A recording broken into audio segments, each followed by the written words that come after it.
Kita tahu pengumuman pemenang Pilpres pada Pesta Demokrasi 2019 lewat tengah malam. Kalau tidak, keliru kita sekitar jam 2 dini hari. Ketika itu ketua KPU-nya adalah Arief Budiman.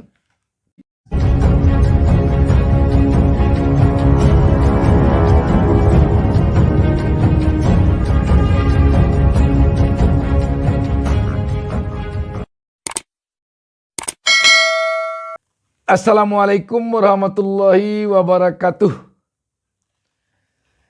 Kita jumpa kembali dan di awal pertemuan kita ini saya kembali mendoakan kepada Allah Subhanahu wa taala, Tuhan Yang Maha Esa, agar seluruh pemirsa selalu mendapatkan perlindungan dari Allah Subhanahu wa taala, Tuhan Yang Maha Esa.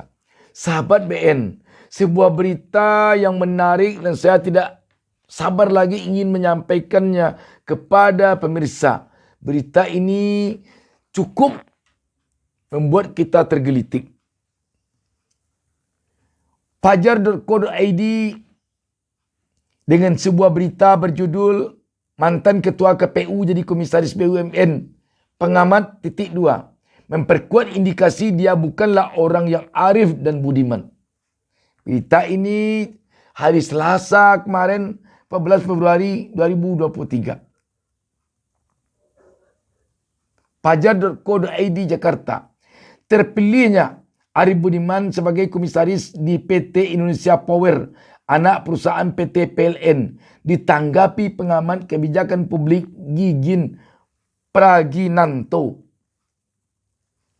Gigin bilang terpilihnya ex-komisaris Komisi Pemilihan Umum KPU itu sebagai komisaris di salah satu perusahaan BUMN menegaskan Arief Budiman tidaklah arif dan juga budiman. Memperkuat indikasi bahwa dia bukanlah orang yang arif dan budiman, ungkapnya dikutip Fajar.co.id dari cuitannya di Twitter Selasa 14 Februari 2023. Tidak hanya itu, owner Cyber Muslim Group Muhammad As-Saywat juga turut menimpali. Ia memberi selamat kepada Arief Budiman. Selamat jadi komisaris, ujarnya. Diketahui Arief merupakan lulusan S1 Universitas 17 Agustus 1945, S1 Hubungan Internasional Universitas Erlangga, S2 Fakultas Ekonomi dan Bisnis Universitas Gadjah Mada.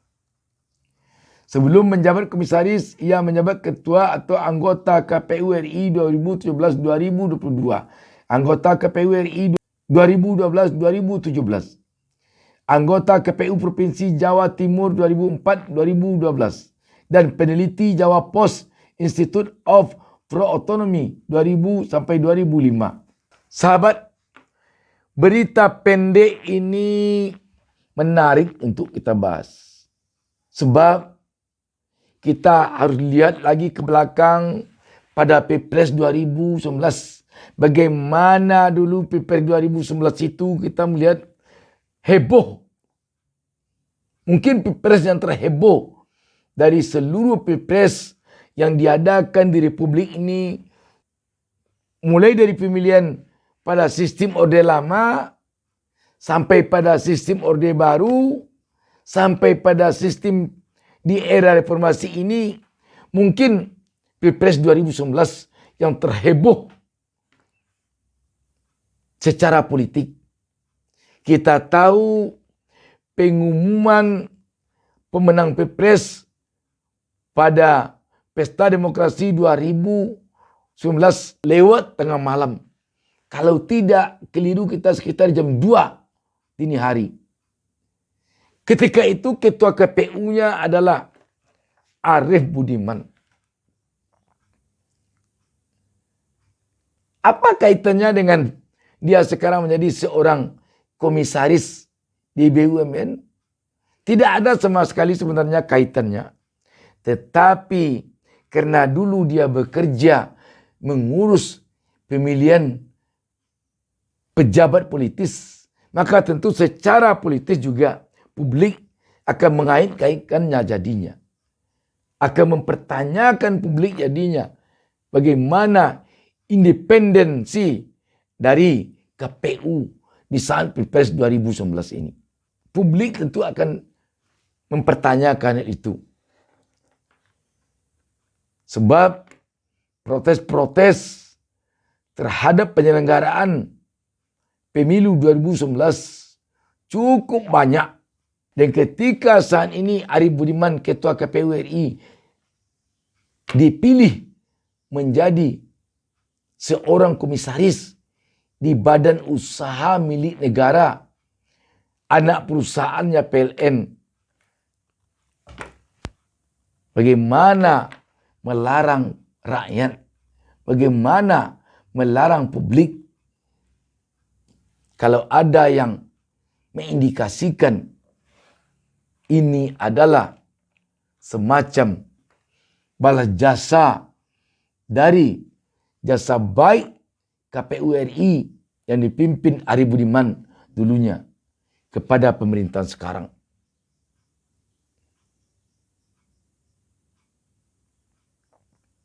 Sahabat BN, ke depan rakyat Republik Indonesia tentu sangat tidak menginginkan KPU yang ada sekarang ini mencoba-coba menjadi wasit bersebelah. Mencoba-coba menjadi wasit yang tidak adil di dalam penyelenggaraan pemilu 2014 nanti. Apakah pemilu legislatif, pilpres maupun pilkada. Sebab ini adalah kesan tidak baik bagi bangsa yang telah sepakat menjadikan bangsa ini adalah bangsa demokrasi. Menjadikan negara ini adalah negara demokrasi berdasarkan Pancasila dan Undang-Undang Dasar 45.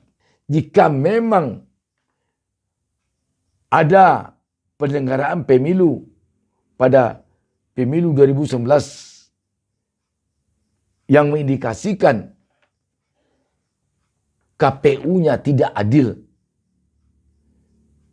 jangan hendaknya ini diwarisi oleh KPU yang sekarang. Sebab KPU yang sekarang ini baru saja melangkah untuk penyelenggaraan pemilu dalam pelaksanaan verifikasi faktual partai sudah ribut.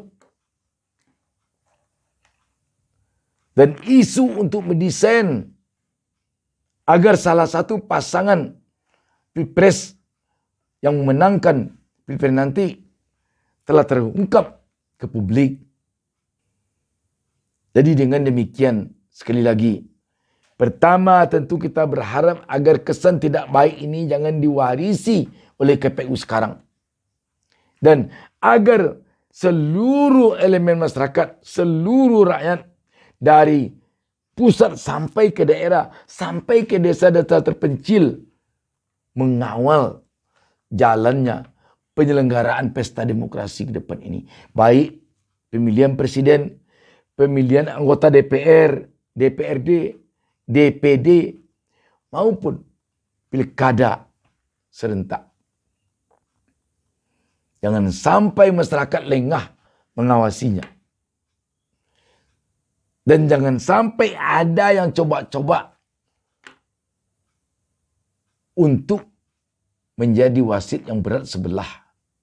Sebab kalau itu yang dilakukan, Allah Tuhan Yang Maha Esa biasanya memunculkan sedikit demi sedikit bukti dari permainan jorok itu. Dibuktikannya, dimunculkannya oleh Allah Subhanahu wa taala sedikit demi sedikit. Sehingga akhirnya nanti publik atau rakyat tahu juga. Telah banyak kejadian.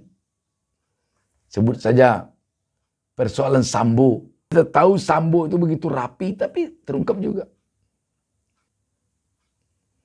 Jadi sekali lagi kita berharap kepada KPU sekarang ini, kepada Bawaslu sekarang ini, kepada seluruh unsur penyelenggara pemilu sekarang ini. Agar jangan mencoba-coba untuk bersebelah. Agar jangan mencoba-coba untuk tidak tahan rayuan, bujukan, tawaran, iming-iming. Kalau itu yang dilakukan, yakinlah bahwa Anda tidak akan selamat. Demikian, wassalamualaikum warahmatullahi wabarakatuh. Jangan lupa subscribe. Jangan lupa subscribe.